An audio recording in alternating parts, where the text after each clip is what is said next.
घर में बच्चे आपस में लड़ते हैं तो उन बच्चों से कहा जाता है तुम्हारा कोई धनी धोरी नहीं है क्या? तुम्हारी कोई संभाल करने वाला नहीं है क्या? क्यों लड़ते झगड़ते हो? तो इसे कलयुग की दुनिया में सब मनुष्य मात्र कैसे बन जाते हैं? ऐसे बन जाते हैं जिनका कोई धनी धोरी नहीं होता। उनका धनी कौन है, उनको संभालने वाला कौन है,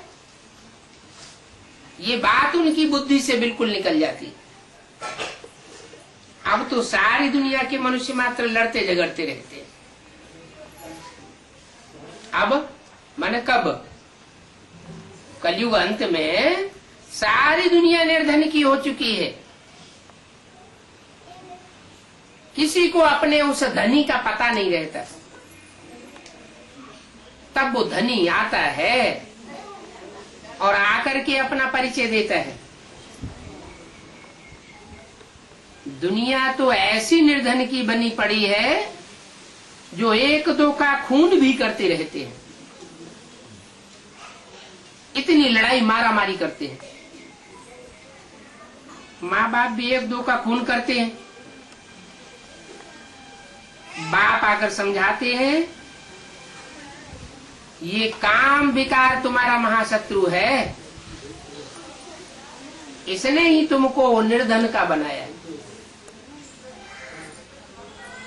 जन्म जन्मांतर से काम विकार में गिरते गिरते आत्मा अपने धनी बाप को भूल गई, निर्धन की बन गई। कोई धन नहीं रहा। ज्ञान धन भी चट्ट हो गया, स्थूल धन भी चट्ट हो गया। जो शारीरिक एनर्जी है वो भी सफा चट्ट हो गई। कोई ऐसा शरीर नहीं रहा जिसमें बीमारी न घुसी बैठी हो। तन की शक्ति, धन की शक्ति, जन की शक्ति, जहान की हर तरह की शक्ति से मनुष्य मात्र शून्य होता जाता है। और जो झूठे अहंकार में है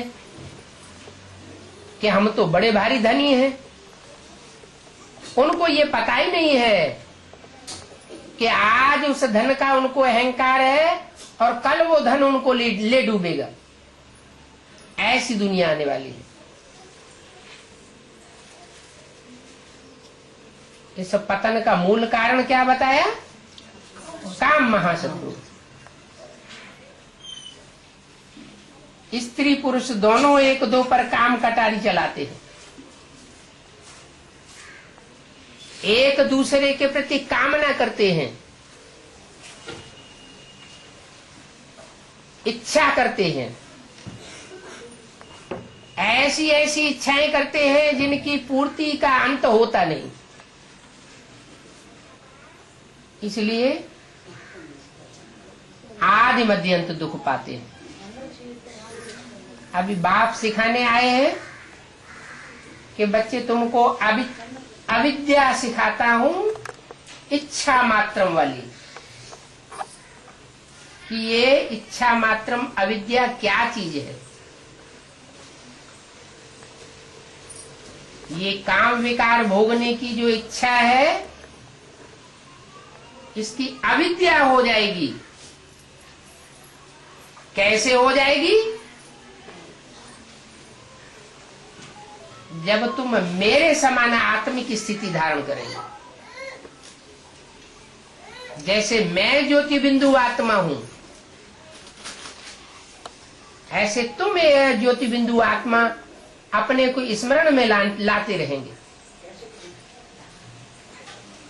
मैं सदाकाल की ज्योति बिंदु आत्मा हूं।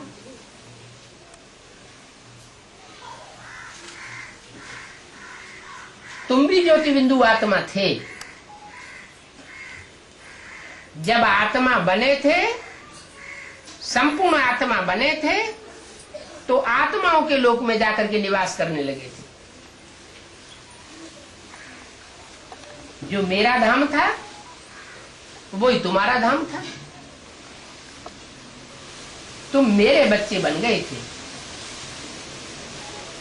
उस ऊंची स्टेज से, उस शांति धाम की स्टेज से, उस ब्रह्मलोक की स्टेज से जब तुम नीचे आए, इस सृष्टि पर आए, तो सृष्टि के 5 तत्वों ने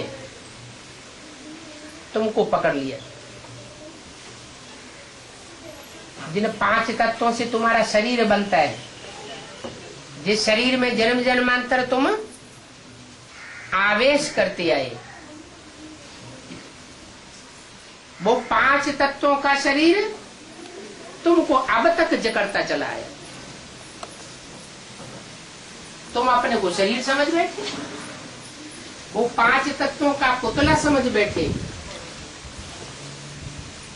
5 तत्वों का पुतला समझने से देह के सुख को ही तुम बड़ा भारी सुख समझते रहे। अभी भी देह का सुख छूटता नहीं।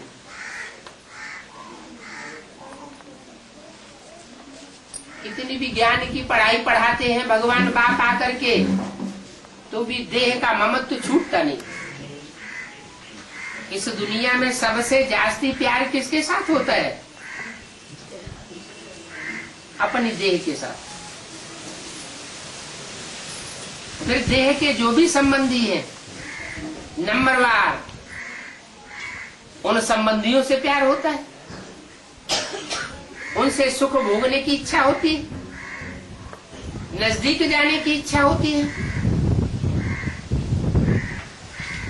ये इच्छाएं क्यों होती हैं? क्योंकि अपन को आत्म समझना भूल गए, देह के बहाने में आ गए। अभी बाप कहते हैं ये तुम देह का सुख और देह का दुख ये कब से भोगते आए? 5000 साल तुमको हो गए। मैंने तुम्हें सुख दिया था, सुख की सृष्टि दी थी, दुख नहीं दिया था। 2500 साल के लिए, जन्म जन्मांतर के लिए तुम्हें सुख की सृष्टि बना करके दी थी। बाद में तुम देह भान में आ गए। देह भान में आए माना 5 प्रकृति के तत्वों से आकर्षित होने लगे।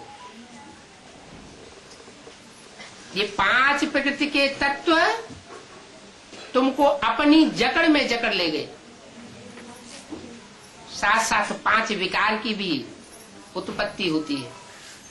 काम, क्रोध, लोभ, मोह, अहंकार, ये 10 प्रकार की शक्तियां हैं जो देह से उत्पन्न होती है।